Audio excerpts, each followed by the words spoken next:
So today is our last day in our series, Faces of Our Faith. Up to this point in the series, all of the bold and untold stories that we have been looking at have been found in the New Testament. We have looked at stories of people in supporting roles in the stories of Holy Week and Easter, and we have also engaged in a couple of stories from the early church. Today we are turning our attention to the Old Testament to look at the book of Exodus. We are specifically looking today at the story of two women, Shiphrah and Puah. Do you know their story? Their story is found at the beginning of the book of Exodus. It is set in Egypt in a time several generations after Joseph's time. Now, if you remember, Joseph is the one who was sold into slavery by his brothers, and then while he was in Egypt as a slave, he proved himself to be loyal and valuable to the Pharaoh. He interpreted dreams, and by predicting in advance and then encouraging them to prepare, Joseph helped to save Egypt from the famine that devastated the entire region. He became second in command to the Pharaoh, and when his brothers came to Egypt during the famine seeking relief, Joseph welcomed them. Because of Joseph, the Hebrews came to live in Egypt, and they flourished there. But memory doesn't always last, and the winds of change had swept through Egypt. Our passage today starts by saying that the new king of Egypt didn't know Joseph and didn't know of the good things that he had done for Egypt. Instead, the king just looked around and he saw the Israelites continuing to multiply, to grow in number day by day, and he feared that the Hebrews may become stronger than they were and would cause problems, perhaps even rise up and join their enemies and fight against the Egyptians. The king didn't want to take this risk. He wanted to be proactive and sort of nip this problem in the bud. So to this end, the king forced the Hebrews into brutal labor, with fierce taskmasters pushing them to the edge of their strength. On the backs of these Hebrew slaves, the Egyptians built impressive cities. But God was with the Hebrews, and much to the chagrin of the king, it seemed that the more brutal the oppression, the more the Hebrew population grew. Because of this, the king was growing increasingly worried. His efforts did not seem to be working. And so he had an idea that he thought that the midwives could help him with. Two of these midwives were named Shiphrah and Puah. Now keep in mind that any time women are named in the Bible, it's sort of a signal to us that we need to pay attention to what's happening here. Often women in the Bible were not named. It doesn't mean that the women who were not named are not important, but when women are named specifically in the Bible, it's like the writers are pointing to these women and saying we need to pay attention to this story. Shiphrah and Puah were midwives that worked with Hebrew women. The king asked these midwives, when you tend to a Hebrew woman and you see them deliver their children, if it is a boy, kill him. But if it's a girl, you can let her live. Now, a midwife's vocation is to help women deliver healthy babies, to assist with difficult delivery. The entire purpose of their profession is to help a mom and a baby through labor and delivery so that a mom and baby can be well and healthy. The king asked Shiphrah and Puah to kill any baby boy. You know, we're so fortunate these days with all the medical advances that have happened that make childbirth much safer, both for moms and for babies. In ancient times, it wasn't unusual for babies, or mothers for that matter, to die during childbirth. So the king asked these women to kill any male Hebrew babies and then just let the mothers believe that it was just due to the regular risks of childbirth. The king had a plan to destroy the threat of the population of the Hebrews. But the king didn't count on one thing. These midwives feared God. We don't know from the story if they were Hebrews themselves or if they were Egyptians, but we do know that they loved the Hebrew women that they worked with, and they respected the God of the Hebrews. So when asked by the Pharaoh to kill the male babies, they just didn't do it. They refused to do what the king said. They disobeyed a direct command, and they let the boys live. So this story challenges us to consider, is it ever okay to break the law? And how do we know when? So now, as you can imagine, the king wasn't super excited that there still seemed to be a plethora of Hebrew baby boys being born. And so in his frustration, he summoned Shiphrah and Puah to answer for this. Why are there baby boys being born? Thinking quickly, the midwives looked the king in the eyes and they lied.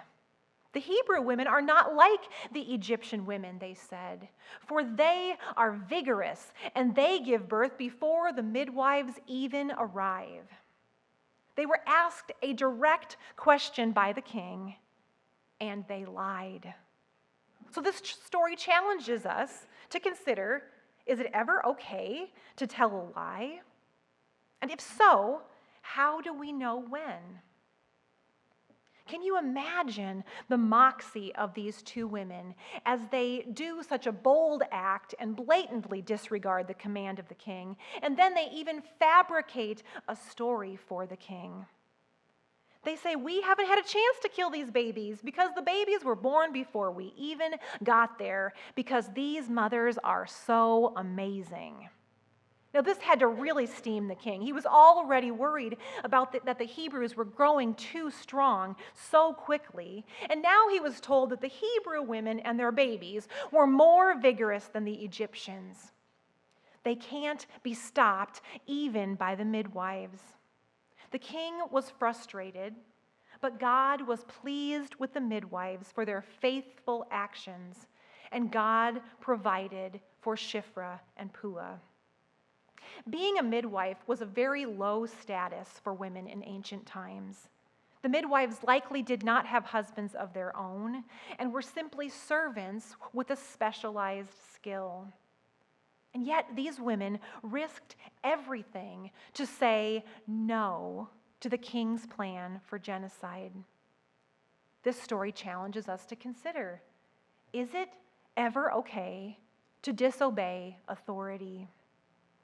Imagine the number of babies that were spared through this act of civil disobedience by these women. I've been thinking a lot this week about civil disobedience because this is the example that Shiphrah and Puah provide for us today. In fact, it is Shiphrah and Puah who provide for us the very first known instance of civil disobedience in recorded history. And that is a pretty big deal. I've been thinking a lot this week about civil disobedience that occur as we find ourselves in situations that demand us to discern our obligations to ourselves, to our God, and to our neighbor. You know, we hear in the news lately that people have been arrested and convicted of crimes for leaving water and food in the desert for the illegal aliens that have crossed the border. Now, there's no doubt about it, these immigrants are breaking the law. They are not supposed to be there. They are criminals, and their law breaking has put them in harm's way. And yet, they are human beings of sacred worth who, just like any of us, die in the heat without access to adequate water. In Exodus 23:9, and in many other places in different variations, we read, "You shall not oppress a foreigner, for you know the heart of a foreigner, for you were foreigners in the land of Egypt." This hospitality is a major biblical theme. So what is the right thing to do? In Matthew 25, "When I was thirsty, you gave me something to drink," Jesus tells us that the simple act of offering a drink to the thirsty is offering hospitality directly to God. So as Americans, and also as Christians, what is the right thing to do? There are so many examples of times when the laws of the land may conflict with our faithful obedience to God. In his book, Civil Disobedience, philosopher Henry David Thoreau argues that citizens must disobey the rule of law if those laws prove to be unjust. In this book, he explains that he refused to pay taxes to protest slavery and the Mexican War. Shiphrah and Puah specifically disobeyed the king to protect the lives of children. There are many examples of people who broke the law to save the lives of Jewish children during the Holocaust. For me, one of the most inspiring stories is one of a Polish social worker named Irina Sendler. Shiphrah and Puah's story actually remind me of Irina's story. In the beginning of World War II, the Germans made it illegal to help Jews. If anyone was discovered helping a Jew, it was punishable by death in Poland. At the time of the German invasion of Poland, Irina Sendler was working as a social worker for the Polish Social Welfare Department. The Polish Social Welfare Department was prohibited at this time from helping any Polish Jews. The German authorities assured the social workers that the Jews would be served by institutions in their own communities, all the while confining Jews, upwards of 300,000 of them, to the Warsaw Ghetto. Because of her job with the Social Welfare Department, Sendler was authorized to enter into the Warsaw Ghetto. Now, the Germans didn't care anything about the prisoners, about the Polish Jews who were captive in the ghetto, but they did fear typhus, a deadly infectious fever that could possibly spread to the guards that guarded the ghetto and then out beyond the walls of the ghetto. And so, because they feared this disease, they allowed doctors to come into the ghetto and check for symptoms and treat typhus. Under the guise of performing these sanitation inspections, Irina Sendler would enter the gates of the ghetto, sneaking in food and medicine and clothing.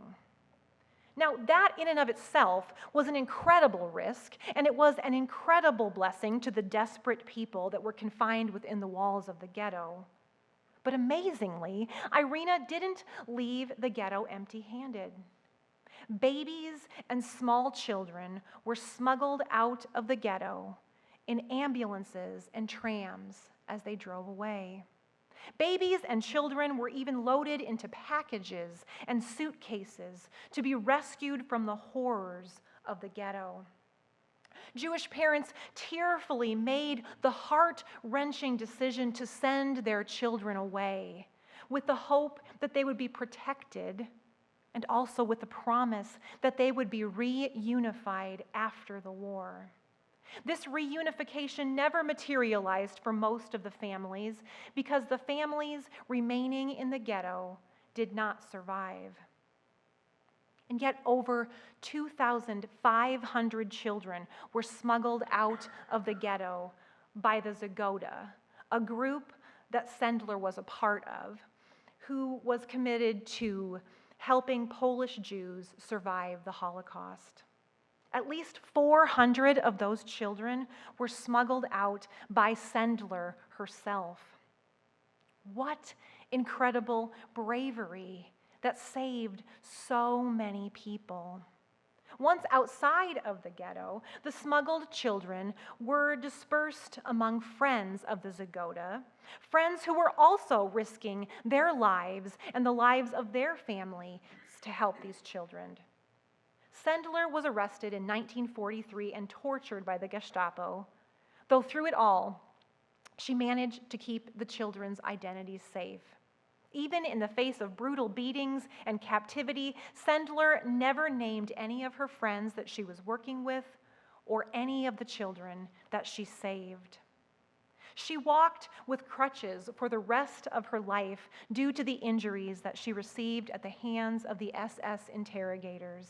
But fortunately, she was spared, her life was spared, and she lived into her 90s. in a world where the law was against her values, Irina said no to the law. In an interview, she said, "I was brought up to believe that a person must be rescued when drowning, regardless of religion or nationality. I was taught by my father that when someone is drowning, you don't ask if they can swim, you jump in and help." As the world came to know her efforts, she was honored with several prestigious awards. And yet, in an interview, she said, "The term hero irritates me. The opposite is true. I continue to have pangs of conscience that I did so little." Sometimes we must say no. Have you ever found yourself in a situation when your conscience called you to make a decision to act in a way that was counter to the law or to authority? It doesn't have to be a king or the government. Sometimes it could be a boss or a coworker or a teacher or a peer who asks us to do something that violates our ethics. How do you discern what to do? Have you ever had second thoughts or regrets about what you did or didn't do in a situation? The story of Shiphrah and Puah challenges us to ask hard questions and to make hard decisions that may put at risk our own interest when what is asked of us by the law or those in authority is in contrast to our ethics. These brave women did what was in their power to do what was right. And God blessed their efforts, even providing a family of their own.